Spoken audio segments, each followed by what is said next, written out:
Hi friends, YouTube ಚಾನಲ್ಗೆ ಸ್ವಾಗತ. Bhagyalakshmi serial ಇವತ್ತಿನ ಸಂಜೆಯಲ್ಲಿ ಏನು ಕತೆ ಅನ್ನೋದನ್ನು ಈಗಲೇ ನೋಡೋಣ. ಹಾಗೆ ಸೀರಿಯಲ್ ಇಷ್ಟ ಆದರೆ ಲೈಕ್ ಕೊಡಿ. ನನ್ನ ಚಾನಲಿನ ಸಬ್ಸ್ಕ್ರೈಬ್ ಆಗಿಲ್ಲ ಅಂದರೆ ಸಬ್ಸ್ಕ್ರೈಬ್ ಮಾಡ್ಕೊಳ್ಳಿ. ನನಗೆ ಹೀಗೆ ಸಪೋರ್ಟ್ ಮಾಡಿ ಫ್ರೆಂಡ್ಸ್. ಇಲ್ಲಿ ತಾಂಡವ ಬೇಜಾರು ಮಾಡ್ಕೊಂಡಿರೋದನ್ನು ನೋಡಿ ಶ್ರೇಷ್ಠ ಸಮಾಧಾನ ಮಾಡ್ತಿದ್ದಾಳೆ. ಹೋಗ್ಲಿ ಬಿಡು, ಅದನ್ನೇ ನೆನೆಸ್ಕೊಂಡು ಬೇಜಾರು ಮಾಡ್ಕೋಬೇಡ ಅಂತ. ಹಾಗಲ್ಲ ಶ್ರೇಷ್ಠ, ಯಾವಾಗೂ ಅವಳ ಮುಂದೆ ನನಗೆ ಅವಮಾನ ಆಗ್ತಾನೆ ಇರುತ್ತೆ ಅಂತೇಳಿ ತಾಂಡವ ಹೇಳ್ತಾರೆ. ತಾಂಡವ್ ನನ್ನಿಂದನೇ ಬೇಜಾರಾಗಿದ್ದು ಅಂತ ಹೇಳಿದಾಗ, ಇಲ್ಲ ಶ್ರೇಷ್ಠ, ಅದಕ್ಕೆ ಯಾಕೆ ಇಷ್ಟೊಂದು ಬೇಜಾರು ಮಾಡ್ಕೊತಿದ್ಯಾ ಬಿಡು ಅಂತ ಹೇಳುವಾಗ, ಹೌದಾ, ಶ್ರೇಷ್ಠ ಒಂದು ಅಪಾರ್ಟ್ಮೆಂಟ್ನ ಪರ್ಚೇಸ್ ಮಾಡಿದ್ದಾಳೆ. ಅದನ್ನು ತಾಂಡವನ ಮುಂದೆ ತೋರಿಸಿ ಇಬ್ಬರು ತುಂಬಾ ಖುಷಿ ಪಡ್ತಿದ್ದಾರೆ.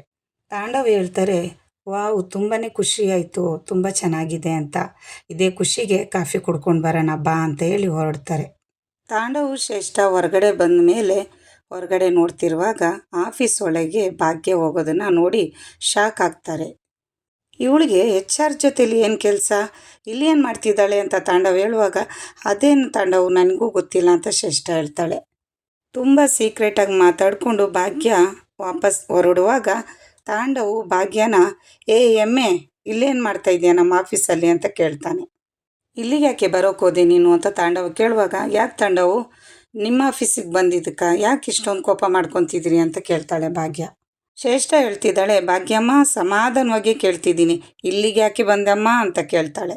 ನೀನು ತಾಂಡವ ಸೇರಿಕೊಂಡು ನನ್ನ ಸಂಸಾರದಲ್ಲಿ ತುಂಬಾ ತೊಂದರೆ ಕೊಡ್ತಾ ಇದ್ದೀರಾ.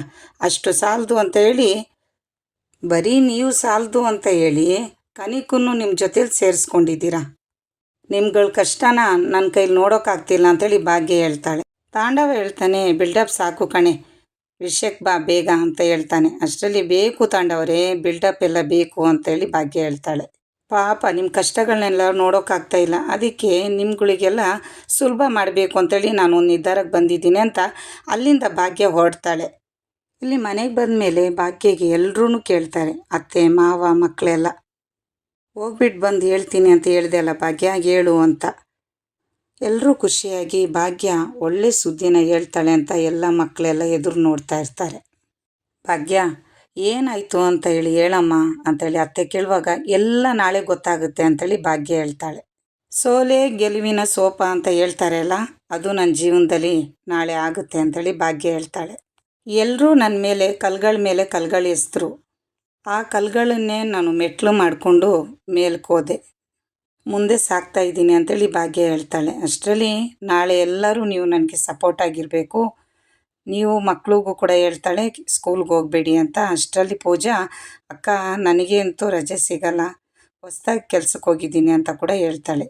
ಸರಿ ಕಣೆ ಪೂಜಾ, ಕೆಲಸದ ವಿಷಯದಲ್ಲಿ ರಾಜಿ ಮಾಡ್ಕೊಳ್ಳೋದು ಬೇಡ ಅಂಥೇಳಿ ಭಾಗ್ಯ ಹೇಳಿ, ಸರಿ ಅಕ್ಕ, ನನ್ನ ಕಡೆಯಿಂದ ನಿನಗೆ ಆಲ್ ದಿ ಬೆಸ್ಟ್ ಅಂಥೇಳಿ ಭಾಗ್ಯದ ಮುಖದಲ್ಲಿ ಒಂದು ಗೆಲುವಿನ ಸಂತೋಷ ಕಾಣ್ತಿದೆ. ತುಂಬಾ ಭಾಗ್ಯ ಖುಷಿಯಾಗಿದ್ದಾಳೆ ಇವತ್ತು.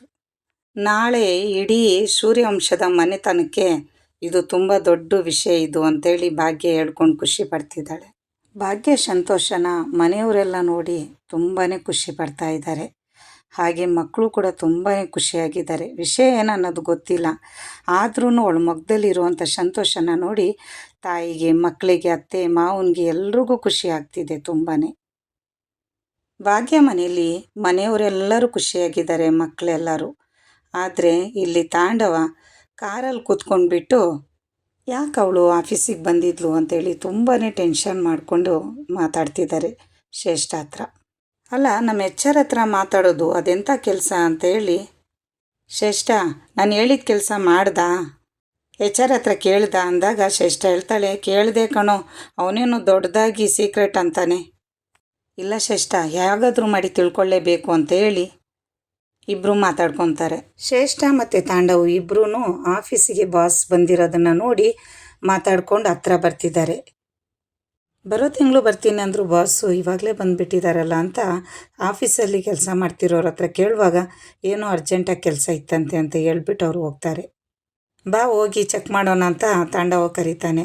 ಇಲ್ಲ ನೀನು ಹೋಗ್ಬಿಟ್ಟು ಬಾ, ನನಗೆ ಕೆಲಸ ಇದೆ ಅಂತಾಳೆ. ಇಲ್ಲ ಅದನ್ನು ನಾನು ಮ್ಯಾನೇಜ್ ಮಾಡ್ಕೊತೀನಿ, ಬಾ ಹೋಗಿ ಮಾತಾಡೋಣ ಅಂದಾಗ, ಗುಡ್ ಮಾರ್ನಿಂಗ್ ಬಾಸ್ ಅಂತೇಳಿ ಮಾತಾಡಿಸ್ತಾ ಇದ್ರೂ ಅವ್ರು ಆನ್ಸರ್ ಮಾಡಲ್ಲ ಬಾಸು. ಇಬ್ಬರು ಅವ್ರನ್ನ ಶಾಕಲ್ಲಿ ನೋಡ್ತಾರೆ. ಬಾಸು ಕೋಪದಲ್ಲಿ ನೋಡ್ತಿರ್ತಾರೆ.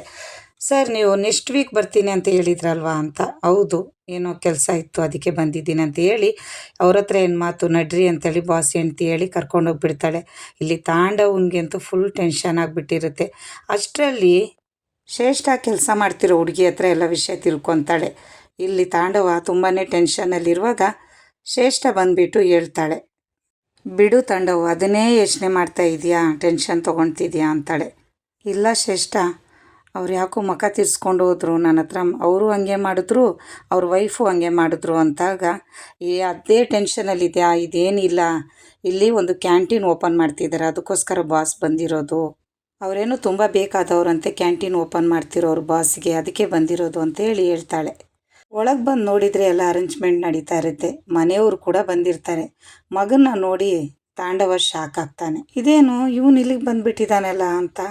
ಆದರೆ ಕ್ಯಾಂಟೀನ್ ಓಪನ್ ಮಾಡ್ತಿರೋದು ಭಾಗ್ಯನೇ ಅಂತೇಳಿ ತಾಂಡವನಿಗೆ ಗೊತ್ತೇ ಇಲ್ಲ. ಶ್ರೇಷ್ಠ, ಏನಿದು ಇಷ್ಟೊಂದು ಚೆನ್ನಾಗಿ ಡೆಕೋರೇಷನ್ ಮಾಡಿದ್ದಾರೆ ಅಂತೇಳ್ಬಿಟ್ಟು ಶ್ರೇಷ್ಠ ಮುಂದೆ ತಾಂಡವ ಹೇಳುವಾಗ ತಾಂಡವ ಹೇಳ್ತಾನೆ ಮತ್ತೊಂದು ಸಲ, ಯಾರು ಪಿನೇ ಬರ್ತಾ ಇರೋದು, ಇಷ್ಟೊಂದು ಚೆನ್ನಾಗಿ ಡೆಕೋರೇಷನ್ ಮಾಡಿದ್ದಾರೆ ಅಂತ. ಭಾಗ್ಯನ ನೋಡೋದಕ್ಕಿಂತ ಮುಂಚೆನೇ ಮನೆಯವ್ರನ್ನೆಲ್ಲ ನೋಡಿ ತಾಂಡವ ಶಾಕ್ ಆಗಿ ಹೋಗ್ತಾನೆ. ಭಾಗ್ಯ ಮೇಡಮ್ ಅಂತೇಳಿ ಭಾಗ್ಯನ ಕರೆಯುವಾಗ ಶ್ರೇಷ್ಠ ಮತ್ತು ತಾಂಡವ ಶಾಕ್ ಆಗಿ ನೋಡ್ತಾರೆ. ಆದರೆ ಮನೆಯವ್ರಿಗೆ ಆಫೀಸಲ್ಲಿ ಇರೋರಿಗೆಲ್ಲ ಭಾಗ್ಯನ ನೋಡಿ ಖುಷಿ ಆಗುತ್ತೆ. ಮತ್ತು ಬಾಸ್ಗೂ ಹೆಂಡ್ತಿನೂ ಕೂಡ ತುಂಬಾ ಖುಷಿ ಪಡ್ತಾರೆ. ಈ ಫಂಕ್ಷನ್ನಲ್ಲಿ ಭಾಗ್ಯ ತುಂಬಾ ಚೆನ್ನಾಗಿ ರೆಡಿಯಾಗಿ ಬಂದಿರ್ತಾರೆ. ಬಾಸ್ ಹೆಂಡ್ತಿ ಭಾಗ್ಯನ ಕರೀತಾರೆ. ಭಾಗ್ಯ, ಏನು ಅಲ್ಲೇ ನಿಂತ್ಕೊಂಡ್ಬಿಟ್ಟಿದ್ಯಾ, ಬಾ ಅಂತ. ತಾಂಡವನಿಗೆ ಶ್ರೇಷ್ಠನಿಗೆ ಅಂತೂ ಫುಲ್ ಶಾಕು, ಏನಾಗ್ತಿದೆ ಇಲ್ಲಿ ಅಂತ. ಮೇಡಮ್ ಹೇಗಿದ್ದೀರಾ? ನಾನು ಚೆನ್ನಾಗಿದ್ದೀನಿ, ನೀನು ಹೇಗಿದ್ದೀಯಮ್ಮ ಅಂತ ಬಾಸ್ ಹೆಂಡ್ತಿ ಕೇಳ್ತಾರೆ. ಸರ್ ನೀವು ಹೇಗೆ, ಆರಾಮ ಅಂತ ಕೇಳ್ತಾಳೆ ಭಾಗ್ಯ. ಅಂತೂ ಇಂತೂ ಕಡೆಗೂ ಒಪ್ಕೊಂಡ್ಬಿಟ್ರಲ್ಲ ಅಂದಾಗ ಭಾಗ್ಯ, ಅಯ್ಯೋ ಸರ್ ನಾನು ಮುಜುಗರ ಆಗ್ತಿದ್ದೆ, ಹಾಗೆಲ್ಲ ಹೇಳ್ಬೇಡಿ ಅಂತಾಳೆ. ಆ ಮಾತೆಲ್ಲ ಆಮೇಲೆ ಮಾತಾಡೋಣ, ಈಗ ಬೇಗ ಬಾ, ಕೇಕ್ ಕಟ್ ಮಾಡೋಣ ಅಂತ ಬಾಸ್ ಹೆಂಡ್ತಿ ಕರೀತಾರೆ. ಅಯ್ಯೋ ನಾನಾ, ಬೇಡ ಮೇಡಮ್, ನೀವು ನನಗೆ ಅವಕಾಶ ಕೊಟ್ಟಿರೋದು, ನೀವೇ ಕಟ್ ಮಾಡಿ ಅಂತೇಳಿ ಭಾಗ್ಯ ಅನ್ನುವಾಗ 3 ಜನನೂ ಸೇರ್ಕೊಂಡು ಕಟ್ ಮಾಡೋಣ ಅಂತೆ, ಬನ್ನಿ ಅಂತೇಳಿ ಬಾಸ್ ಕರೀತಾರೆ. ತಾಂಡವ ಶ್ರೇಷ್ಠ ನೋಡಿಕೊಂಡು ತುಂಬಾ ಶಾಕ್ ಆಗ್ತಿರ್ತಾರೆ. ಭಾಗ್ಯ ತನ್ನ ಅತ್ತೆನ ಕರೀತಾಳೆ ಕಣ್ಣು ಸೊನ್ನೆ ಮಾಡಿ, ನೀವು ಬನ್ನಿ ಕಟ್ ಮಾಡಿ ಅಂತ. ಇಲ್ಲ, ಅವ್ರ ಜೊತೆ ಸೇರ್ಕೊಂಡು ನೀನೇ ಕಟ್ ಮಾಡು ಅಂತ ಅವರು ಕೂಡ ಕಣ್ಣು ಸೊನ್ನೆಯಲ್ಲೇ ಮಾತಾಡ್ತಾರೆ. ಎಲ್ಲರೂ ಭಾಗ್ಯನ ನೋಡಿ ಖುಷಿ ಆಗ್ತಿರ್ತಾರೆ. ಶ್ರೇಷ್ಠ ಮತ್ತು ತಾಂಡವನಿಗೆ ತುಂಬಾ ಕೋಪ ಬರ್ತಾ ಇರುತ್ತೆ. ಬಾಸ್ ಹೇಳ್ತಿದ್ದಾರೆ, ಇವ್ರ ಕುಕ್ಕಿಂಗ್ಗೆ ನಾನು ಫ್ಯಾನು ಅಂತ. ಅವ್ರು ಯಾವಾಗೋ ತಿಂದಿರೋ ಊಟನ ಇವತ್ತು ಆಫೀಸವ್ರ ಮುಂದೆ ಎಲ್ಲರ ಮುಂದೆ ಹೊಗಳ್ತಿದ್ದಾರೆ. ಅಷ್ಟರಲ್ಲಿ ಅಲ್ಲಿ ಕೆಲಸ ಮಾಡ್ತಿರೋ ಹುಡುಗರು, ಬಾಸ್ ನಾವು ಕೂಡ ಇವ್ರ ಹತ್ರ ಊಟ ತರಿಸ್ಕೊಂಡು ತಿಂದಿದ್ದೀವಿ ಬಾಸ್, ತುಂಬ ಟೇಸ್ಟಾಗಿರುತ್ತೆ ಅಂತ. ಅಷ್ಟೇ ಅಲ್ಲ, ತಾಂಡವ ಸಾರು ಕೂಡ ತರಿಸಿದ್ದಾರೆ, ಅದು 2 ಡಬ್ಬಿ ತರಿಸ್ಕೊಂಡು ತಿಂದಿದ್ದಾರೆ ಸರ್ ಅಂತ ಹೇಳ್ತಿದ್ದಾರೆ. ಸೂಪರ್ ಗೌರವ್, ಈ ವಿಷಯ ನಮಗೆ ಗೊತ್ತೇ ಇರಲಿಲ್ಲ ಅಂತ ಗೌರವನಿಗೆ ಬಾಸ್ ಹೇಳ್ತಿದ್ದಾರೆ. ನೋಡಿದ್ರಲ್ಲ, ನಿಮ್ಮ ಫ್ರೆಂಡೇ ಒಬ್ಬ ಹೇಳ್ತಿದ್ದಾನೆ ಅಂದರೆ ಫುಡ್ಡು ಚೆನ್ನಾಗಿರುತ್ತೆ ಅಂತಲೇ ಅರ್ಥ ಅಂತ ಬಾಸ್ ಹೇಳ್ತಿದ್ದಾರೆ. ಥ್ಯಾಂಕ್ಸ್ ಭಾಗ್ಯ ಅಂತ ಅಂದಾಗ ಬಾಸು, ಅಯ್ಯೋ ಸರ್ ಥ್ಯಾಂಕ್ಸ್ ನಾನು ಹೇಳಬೇಕು ನಿಮಗೆ ಅಂತಾಳೆ. ಕೈ ಮುಗಿದು thanks sir, thank you sir, thank you so much sir ಅಂತ ಹೇಳ್ತಾಳೆ. ನೋಡಿದ್ರೆ ಸುನಂದಕ್ಕ, ನಿನ್ನ ಮಗಳು ಬಿಸ್ನೆಸ್ ಮಾಡಿದರೆ ಉದ್ಧಾರ ಆಗಲ್ಲ ಅಂತ ಹೇಳಿದ್ದೆ, ಸುಮ್ಮನೆ ಇರೇ, ಬಾಯಿ ಮುಚ್ಕೊಂಡು ಏನು ಹೇಳ್ತಾರೆ ಕೇಳೋಣ ಅಂತ ಹೇಳಿ ಸುಂದ್ರಿಗೆ ಭಾಗ್ಯ ಅವ್ರ ತಾಯಿ ಹೇಳ್ತಾಳೆ. ಬಾಸ್ ಹೆಂಡ್ತಿ ಬಾಸ್ಗೆ ನಾನು ಸ್ವಲ್ಪ ಮಾತಾಡ್ಬೋದಾ ಅಂತ ಕೇಳಿ ಮಾತಾಡ್ತಿದ್ದಾರೆ ಭಾಗ್ಯ ವಿಷಯ. ಭಾಗ್ಯ ಇವತ್ತಿಂದ ಈ ಜವಾಬ್ದಾರಿ ತೊಗೊಂಡಿರೋದು ಅವಳಿಗೆ ಎಷ್ಟು ಖುಷಿ ಆಗುತ್ತೋ ಅದಕ್ಕೂ ಹೆಚ್ಚಾಗಿ ನನಗೂ ಖುಷಿ ಆಗ್ತಿದೆ ಅಂತಾರೆ. 1-2 ಬಾರಿ ಭಾಗ್ಯನ ಕೈ ರುಚಿ ತಿಂದಿದ್ದೀನಿ ನಾನು, ತುಂಬ ಟೇಸ್ಟಾಗಿರುತ್ತೆ ಅಂತ ಹೇಳಿದರು. ಅವಳ ಅಡುಗೆ ಎಷ್ಟು ಚಂದನೋ ಅವಳ ಮನಸ್ಸು ಅಷ್ಟೇ ಪರಿಶುದ್ಧ ಅಂತ ಹೇಳಿ ಕತೆ ಮುಗಿಸಿದ್ದಾರೆ. ನಾಳೆ ಸಿಗೋಣ ಏನು ಕತೆ ಅಂತ ಹೊಸ ಕತೆ ಒಂದಿಗೆ. ಬಾಯ್.